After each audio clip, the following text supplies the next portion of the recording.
So here's the thing, most people think they know airplane etiquette, but 90% of passengers break at least one of these unwritten rules. Today I'm sharing what those rules are and why they matter. My name is Max, and after flying hundreds of thousands of miles, these rules will make you a better passenger and might even get you better treatment by airport employees and the flight attendant.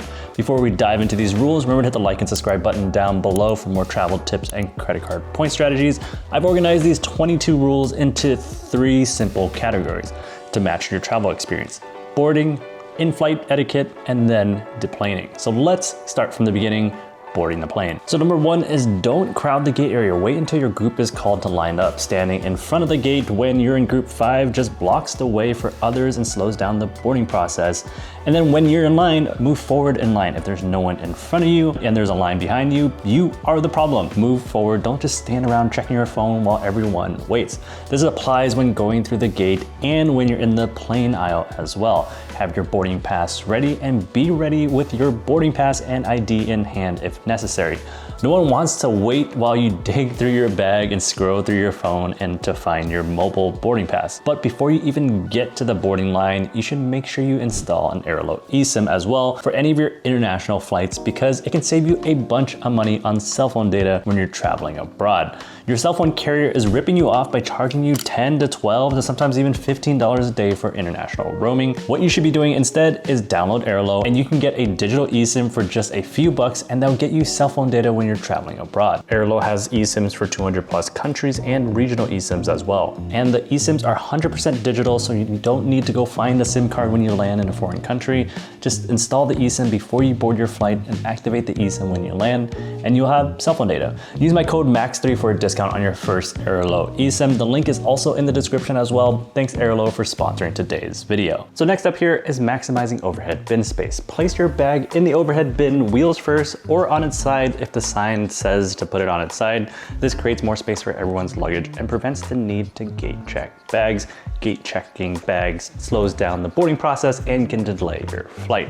Small bags go underneath the seat. If you have a backpack or a purse, don't put it in the overhead bin. Save that space for larger carry-ons and keep your personal item under the seat in front of you. This is also a good security measure as well, because there have been reports of people stealing things out of the overhead bins on overnight flights. So if you have anything important, keep it underneath the seat in front of you. And also don't use the bins in seats that you're not in. If you're in row 20, don't stash your stuff in row 5.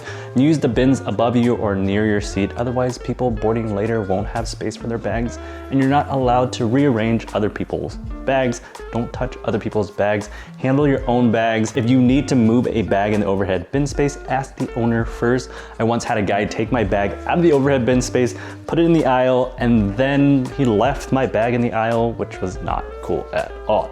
So now moving on to the in-flight etiquette during the flight. This should go without saying. The middle seat gets both armrests. It's a non-negotiable. The window seat gets the view and the window shade. The aisle seat gets the extra legroom and the easy access to the bathroom. The middle seat gets both armrest. It's the least we can do for the people that are stuck between 2 random strangers. And then if you're in the window seat controls the window shade. If you're in the window seat, it's your call whether the shade is up or down, but be considerate during sunrise or sunset. Adjust the shade to avoid blinding your seatmates. And if you're in the middle or the aisle seat, then if you want the shade to be open or closed, then ask the person in the window seat. Don't reach across them, because that window shade is not under your control.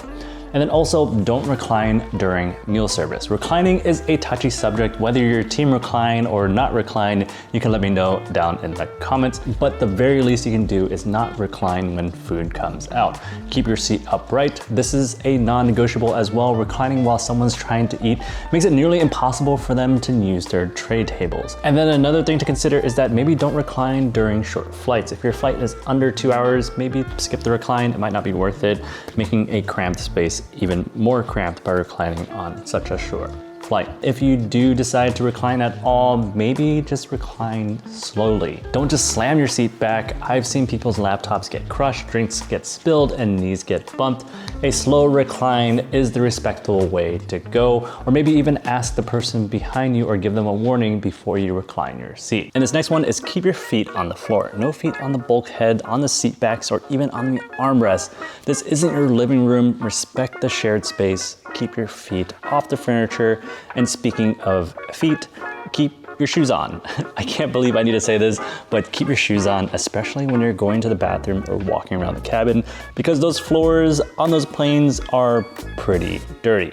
Trust me, that's probably not water on the floor in the lavatories.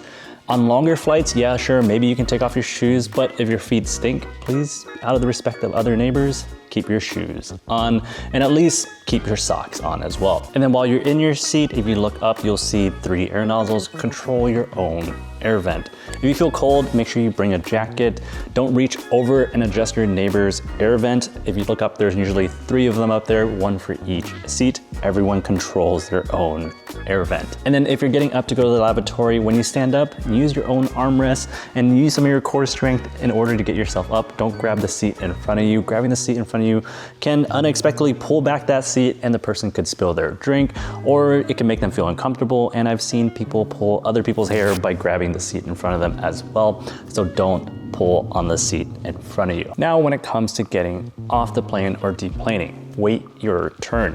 When the plane lands, don't rush forward as soon as the seatbelt sign turns off. Wait for the rows in front of you to deplane first. It's just basic common courtesy, and be ready when it's your turn and your row's turn to get off the plane. Have your jackets ready and have your bags ready and know where your luggage is in the overhead bin space, so when it's your time to move, and don't make everyone wait while you're fumble for your things.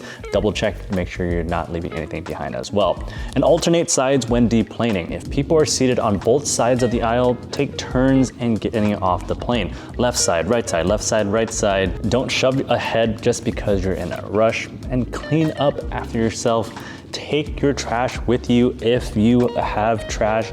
Flight attendants come out around pretty often collecting trash, so make sure you throw that trash away when those flight attendant comes around. But if you do have trash like water bottles and snack wrappers and stuff like that, take that with you, throw them in the trash can in the terminal when you get off the plane. Those are just some of the unwritten rules when it comes to air travel, but these next couple ones are still super important. They might not have to do with getting on and off the plane, but they are pretty important when it comes to just general air travel. And one of those things, no speakerphone or FaceTime or watching videos without headphones. I guess this applies to when you're in flight as well. This should go without saying, but no loud phone calls in the airport lounge, in the terminals, or even on the plane. Use headphones or wait until you're in a private area. This has become such a big problem. It's part of a flight attendant's general announcement now. And then lastly, don't bring your smelly food on board. Your tuna sandwich, fried chicken, or garlic loaded leftovers might be delicious, but in a commercial space at 35,000 feet, when there's so many people in a small space, no one else wants to smell your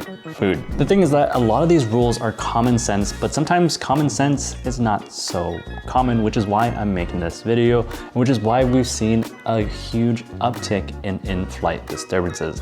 If I missed any unwritten rules when it comes to air travel, comment below and let me know. I have another video over here that compares the best ways to get through airport security, so go check that out. If you found this helpful, remember to hit the like and subscribe button down below, and I want to hear from you. What's your biggest air travel pet peeve? So comment below, and don't forget to go check out Airlo for your next international trip. Thanks for watching this far, and safe travels, and I'll see you guys in the next one.